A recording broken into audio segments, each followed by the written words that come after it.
Hey, bonjour tout le monde, j'espère que vous allez bien. Bienvenue dans une nouvelle vidéo dédiée à notre pipeline DevOps. On va s'intéresser aujourd'hui à la mise en forme, donc on commence la partie technique, après toute une partie théorique.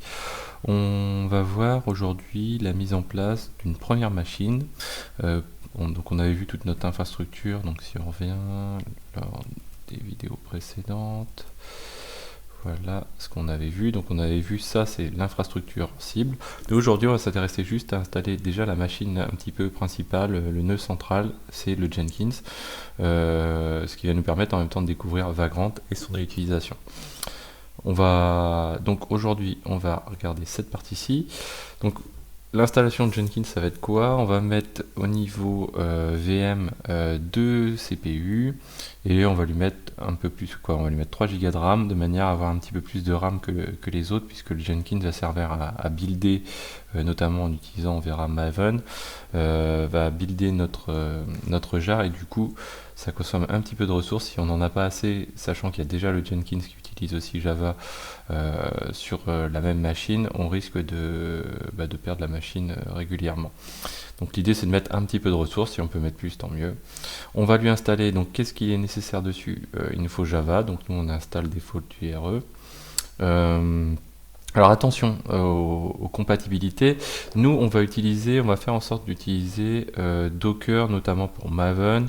Pour les choses hors Jenkins, on va essayer de les faire tourner, tout ce qui n'est pas Jenkins et qui sera sur la machine, on va les faire tourner en Docker, hormis Ansible. L'idée, c'est d'éviter d'avoir des problèmes de compatibilité. Donc Java, ce qu'on peut avoir comme problème de compatibilité, c'est donc on a Jenkins qui va tourner sur une version de Java, et on peut avoir un problème de compatibilité avec la version de Maven si on ne le fait pas tourner sur Docker. Donc ça, c'est quelque chose qu'on peut résoudre soit en utilisant Docker, soit sinon il y a d'autres moyens pour s'en sortir, hein. Il y a des possibilités d'alternatives ou de choses comme ça, mais l'idée, bon voilà, avec Docker on peut se passer de ce problème là, et je trouve ça plutôt sympathique. Ça évite aussi d'avoir d'autres dépendances, d'autres choses un petit peu difficiles à gérer. Le Jenkins, on peut le faire sous Docker, sans Docker. Moi j'ai choisi de le faire sans Docker, parce que sinon on a du Docker in Docker, ça va générer d'autres problématiques, et sachant que cette machine est dédiée à Jenkins, je me dis que c'est plutôt pas mal de l'avoir d'installer comme ça, et du coup comme on n'a pas de problème de compatibilité par ailleurs, ça pose aucun souci.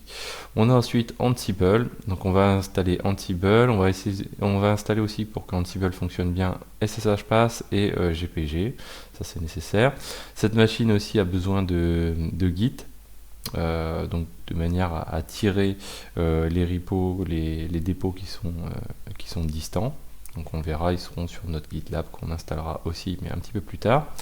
On va lui installer aussi Docker, donc c'est nécessaire notamment pour builder donc tous les conteneurs qu'on va utiliser au fur et à mesure du déploiement du pipeline. On va l'utiliser pour builder notre image qui contient le jar. Au final, on va l'utiliser aussi pour faire des tests unitaires, parce qu'on va popper un Postgres, on va lancer un Postgres de manière à pouvoir faire nos tests unitaires au moment de la construction de notre applicatif. Bref, voilà, on a besoin de Docker, on en a besoin aussi pour faire tourner le Maven, voilà. Qu'est-ce qu'il y a comme petit tricks à retenir? Au niveau de Ansible, on va activer ce qu'on appelle le pipelining true, et on va mettre un Hello Readable TMP true.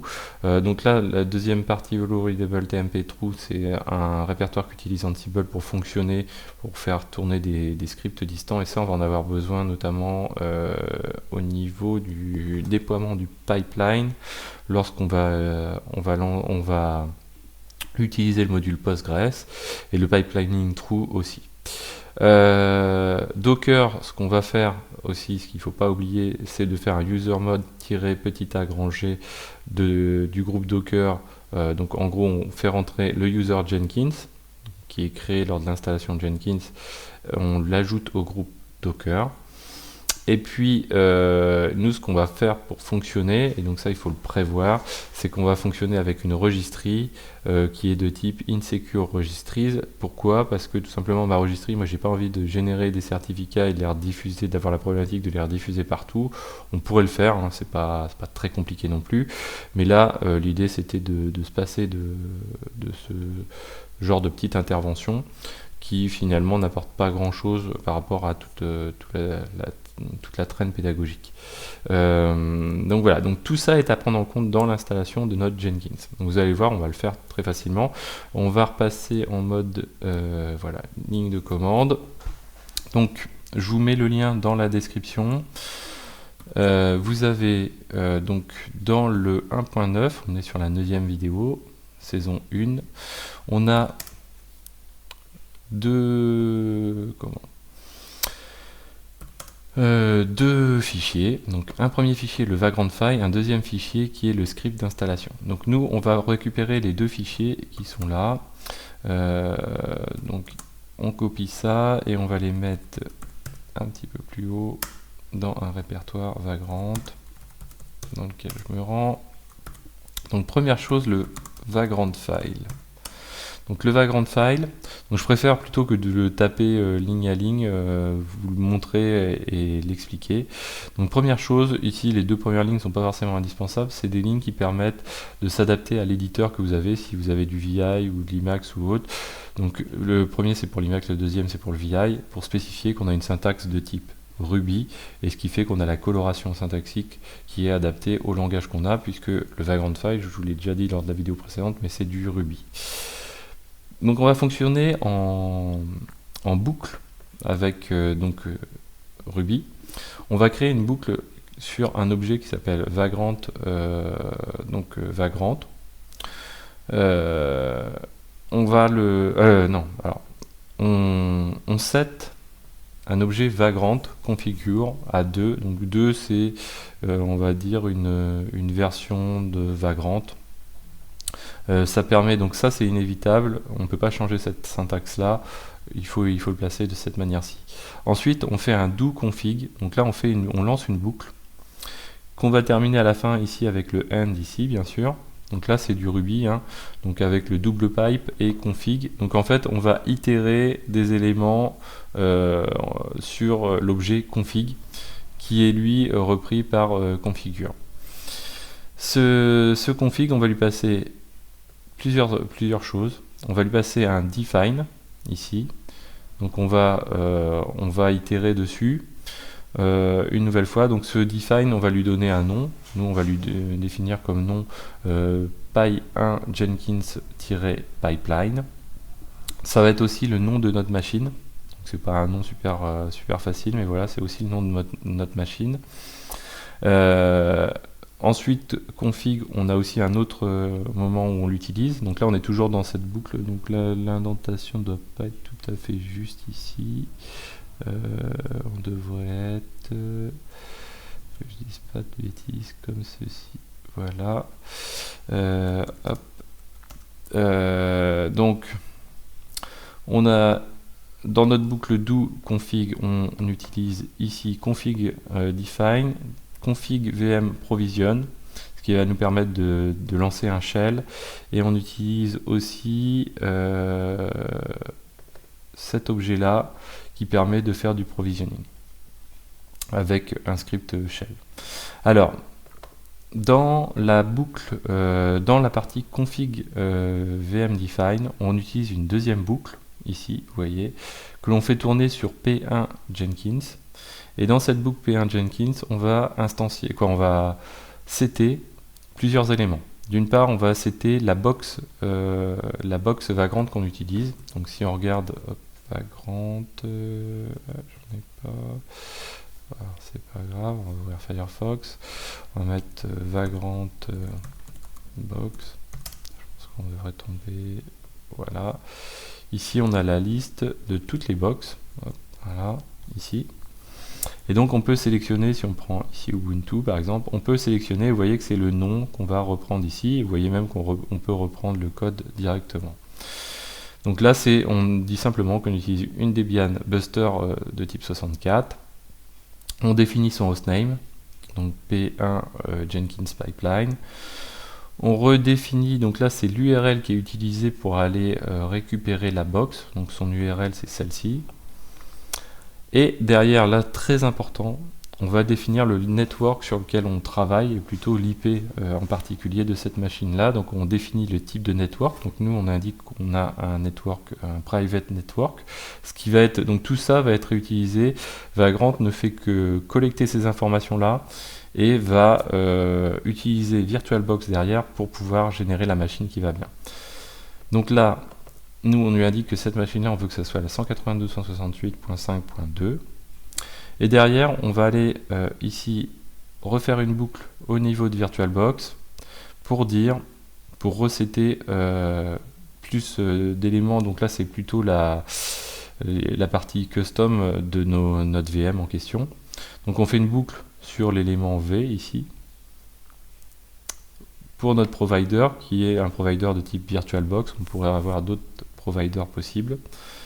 Et cet élément V, donc cette VM VirtualBox, puisqu'on est bien sur un provider de type VirtualBox, on va lui, donc l'IP n'était pas dépendante et l'image ne sont pas dépendantes du provider. Tout le reste, là, la manière dont on le définit, c'est dépendant du provider. C'est pour ça que ça fait partie d'une boucle spécifique au provider. Donc on définit un NAT DNS host resolver, donc là on l'active à on, un NAT DNS proxy à on. Alors ces éléments là, ça permet, c'est pas forcément indispensable, mais ça permet de gagner un petit peu de vitesse pour lancer les machines notamment. Et c'est ici qu'on va définir la mémoire, le nom de la machine tel que VirtualBox va la prendre en compte. Donc là ici c'est le nom que Vagrant va utiliser, et ça c'est le nom de la manière dont elle sera enregistrée dans VirtualBox. Ensuite le nombre de CPU, et ensuite donc là on a fini cette boucle-ci. Donc on peut revenir dans notre boucle, dans notre config ici, dans lequel on joue un shell. Donc notre shell, on l'instancie de la manière suivante. Donc on dit qu'on fait un config vm provision de type shell. On peut faire du Ansible. Donc là c'est des sortes de modules dédiés à Vagrant, plugin, module comme vous voulez. Et on lui dit que là on est sur un module de type inline. Ce type inline, donc on définit un début avec le shell qui est là, une fin avec le shell qui est là, et dedans on lance des commandes. On pourrait lancer plein d'autres commandes. Moi j'utilise cette partie-là uniquement pour faire une chose, ça va permettre la connexion SSH de type standard vers la VM VirtualBox, et non pas uniquement via le Vagrant SSH nom de la machine. Donc on va avoir deux possibilités de se loguer en SSH vers la machine. Voilà, ça peut être intéressant, on va pas forcément s'en servir, mais c'est bon à retenir pour dépanner, ça peut être assez pratique aussi. Donc là, dans ce fichier, donc là ce qu'on fait, on fait un sed-i, donc on remplace le challenge response authentication, on passe de no à yes dans le fichier etc sshd sshd config, et on restart ssh quand on a fait ça. Et ensuite, la chose la plus importante, une fois qu'on a créé la machine, on va jouer un script d'installation, un script shell. Donc là, vous voyez qu'on joue un shell, toujours, mais on va le jouer. Alors là, d'ailleurs, on aurait pu mettre config à la place de P1 Jenkins, je pense. Donc, on indique le chemin de ce fichier. Donc moi, le chemin, il est au même endroit que le fichier Vagrant File. Donc, je le set de cette manière-là. On pourrait créer un répertoire script et mettre script / install P1 Jenkins. On n'oublie pas de fermer, donc là, cette boucle-ci, on l'avait fermée ici. Cette boucle-là, on la ferme ici. Et cette boucle-ci, on la ferme en bas. Donc là, on a fait la partie Vagrant File. Maintenant, on a à côté notre script d'installation du Jenkins, qui est un script shell, quelque chose d'assez standard.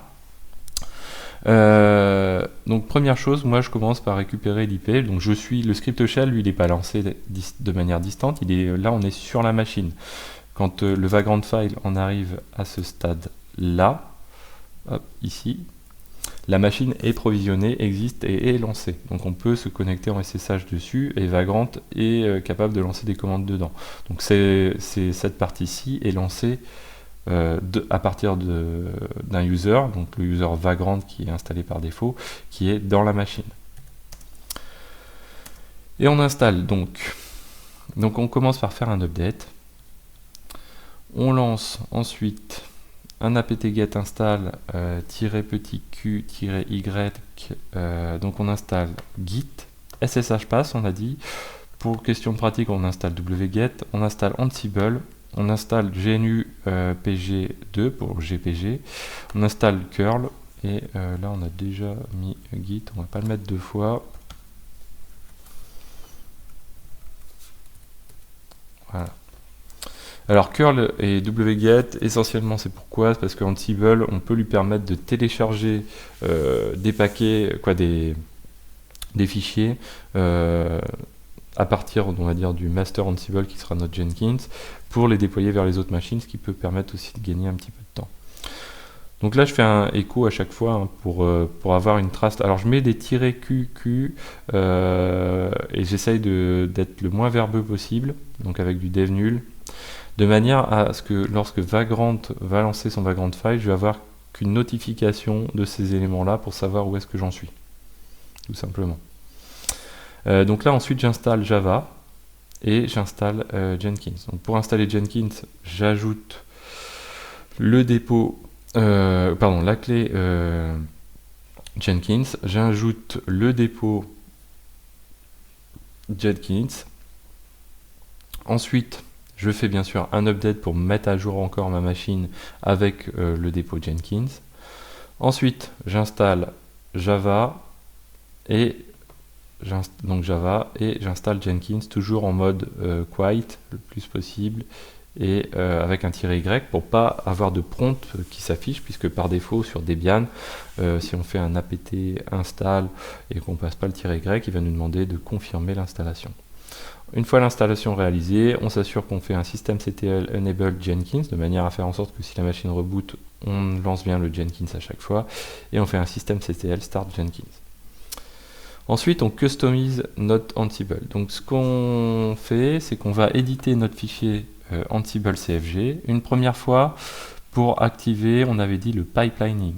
Donc, on cherche la ligne qui contient pipelining et on la remplace par pipelining égale true. Donc là, on active le pipelining. Deuxième chose que l'on fait sur le Ansible CFG, ici, on active aussi le Hello World Readable TMP Files True, donc ce qui permet à Ansible de lancer des scripts, de stocker ces scripts et les lancer sur un /tmp distant. Donc ça c'était l'étape custom de Ansible. D'ailleurs c'est la troisième étape. Voilà, on va remettre ça clean. Youp. Quatrième étape. On va installer Docker et Docker Compose. Donc là, c'est assez simple. Docker, c'est une ligne de commande ici. On essaye de tout rediriger vers des nuls de manière à ne pas avoir trop de log. Et on fait ce qu'on a dit tout à l'heure. Donc on le user mode petit a grand G de manière à faire en sorte que le user Jenkins, donc, qui a été créé plus haut puisqu'on a installé Jenkins, soit ajouté au groupe Docker. Ensuite, on installe Docker Compose. Hop, ici. Donc le Docker Compose. Hop, on peut lui rajouter un /dev nul. Le curl d'ailleurs, il n'est pas en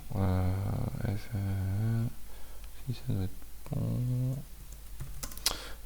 Curl, on va regarder.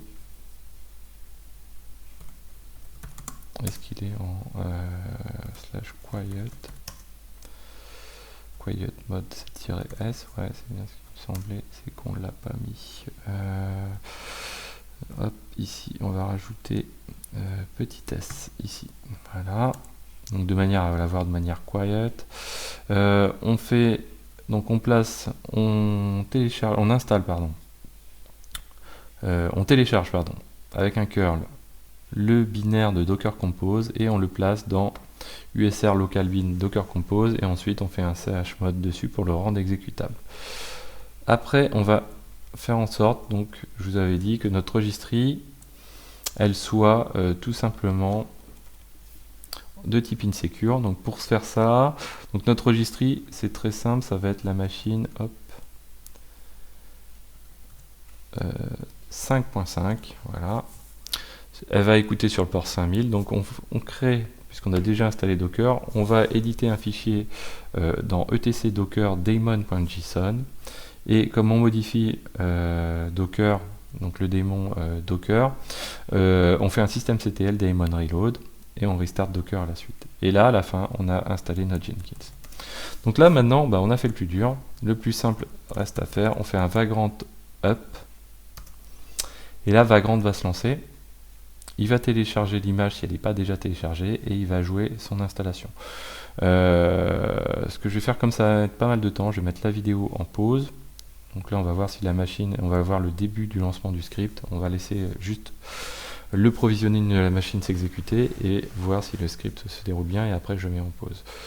Donc là, voilà, il nous indique qu'il a c'était le host. Il a configuré, vous voyez, les interfaces network. Donc généralement, il les démarre, donc il y a un petit laps de temps pour démarrer la machine. Derrière, ce qu'il va faire, donc vous voyez qu'il a généré un user Vagrant. Il permet de se connecter comme ceci, mais il permet aussi de se connecter comme nous on a une autre ligne qui permet de faire la redirection, l'activation du SSH. Alors vous voyez, ça y est, bon voilà, là il est parti, donc là il a fait la petite partie de shell qui permet de faire le SSH, et ensuite il joue le inline script, donc qui est en train de jouer. Donc il l'a copié sur la machine à distance. Donc c'est notre fichier shell, il l'a copié ici et il le run, vous voyez, donc il fait l'installation des utilitaires, de l'update, etc. Donc là je mets pause et je reviens juste après l'installation. Donc on va reprendre notre vidéo. Donc on en est arrivé à la fin de l'installation, donc on a bientôt fini. Donc si on reprend depuis le début, donc on s'était quitté ici. On avait vu, donc il a fait l'installation des utilitaires de Ansible, de Java et Jenkins.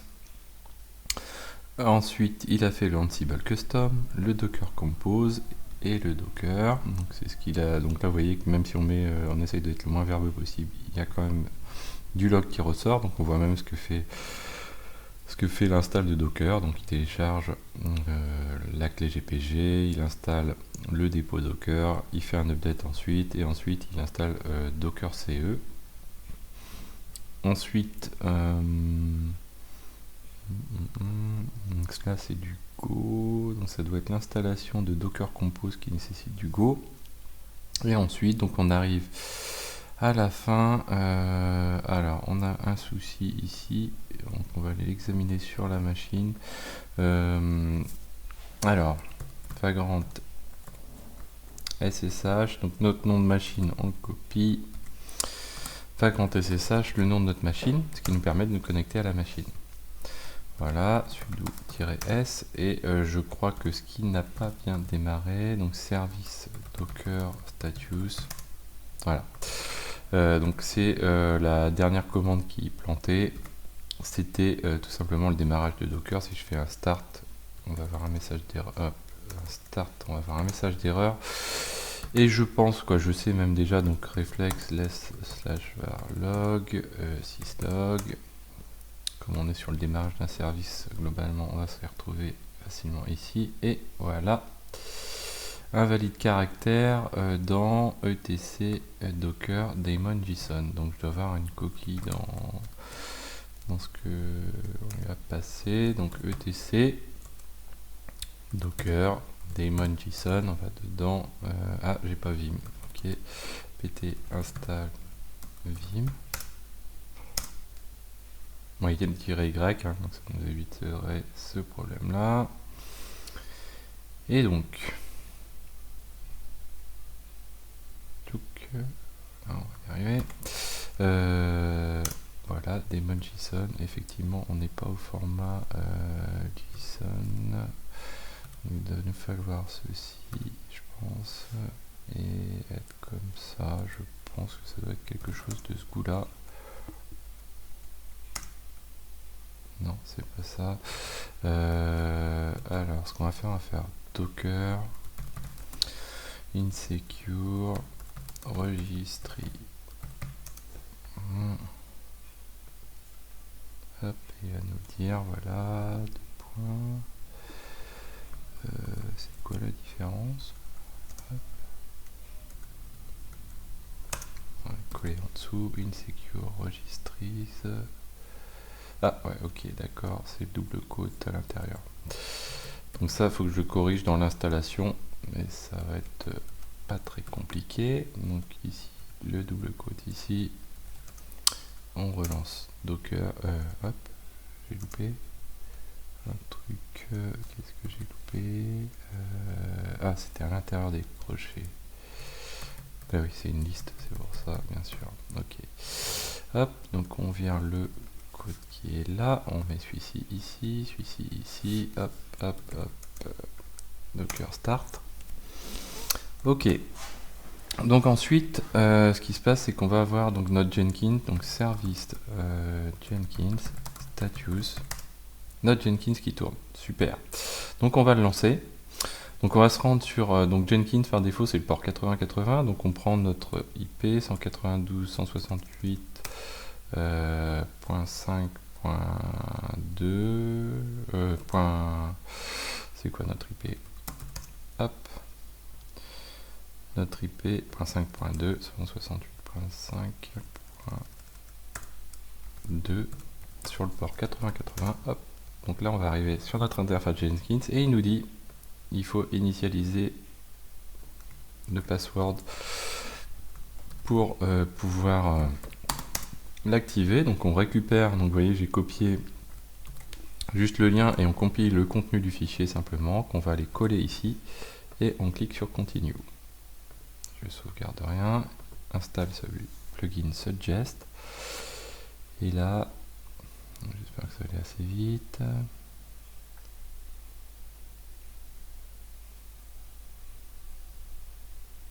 Donc là, il installe des plugins par défaut. Ils ne sont pas tous nécessaires. Donc ça, on peut le fermer. Pas tous nécessaires, mais c'est plutôt bien de les avoir. Il y a des choses quand même. Par exemple, le GitHub branch source, c'est plutôt assez pratique. Le Credential, c'est aussi très pratique. Pipeline, nous, on en a besoin. Git, on en a besoin. LDAP, on ne va pas s'en servir. Ouais, c'est à peu près Pipeline Stage View aussi, ça va être à peu près tout ce qui nous est nécessaire. Donc là on a presque fini l'installation du Jenkins, donc là ensuite il va redémarrer, on va lui setter un user, un mot de passe, et on en aura fini. Donc là on va attendre que ça se termine.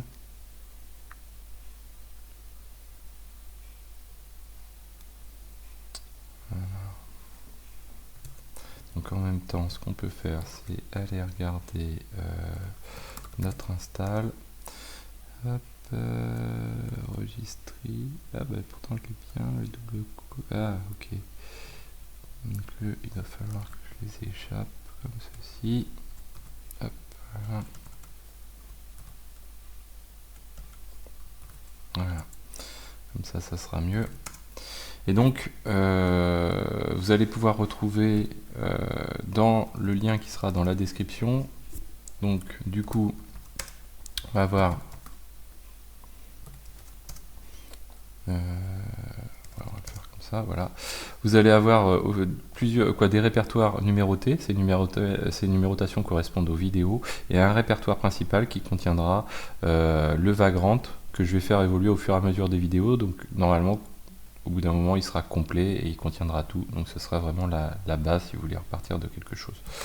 Voilà, donc là, on attend un petit peu. Alors, en même temps, si je vais dans Vagrant, donc Vagrant crée un point Vagrant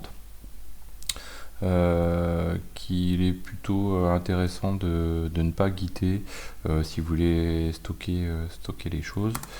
Donc l'idéal, .git ignore, on va faire quelque chose comme ceci. Donc dans Vagrant, on va dans Vagrant, on va ignorer le point Vagrant. Étoile, voilà. Hop, et j'enregistre, voilà. Ça va éviter de guider n'importe quoi. Voilà, donc là je vous disais, donc l'installation du Jenkins nous demande de créer un user. Donc moi je crée un user qui s'appelle Xavki. Le password, je vais mettre la même chose. Parce que mon souci, c'est que souvent je ne les retiens pas. Et ça, c'est problématique. Là, on met n'importe quoi dans les mails, j'en ai pas besoin.